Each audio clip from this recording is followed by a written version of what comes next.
করি। বনের ঝরা পাতাও কিন্তু আমাদের অনেক উপকার করে।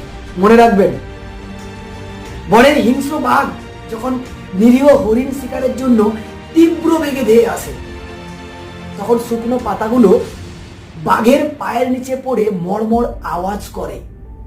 আর সেই আওয়াজ শুনেই হরিণ সেখান থেকে নিজের প্রাণকে বাঁচানোর জন্য দৌড় শুরু করে।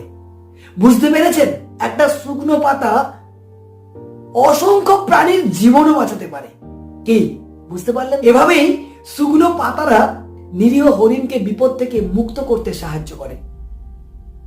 আমরা যখন তরুণ মাঝি, আমরা যারা নদীতে মাছ ধরতে যাই,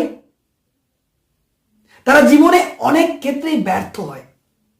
তাই বলে কি সবসময় বিষণ্ণ হয়ে বসে থেকে হাল ছেড়ে দেয় যে আর সেকেন্ড টাইম আমরা ট্রলার নিয়ে মাছ ধরতে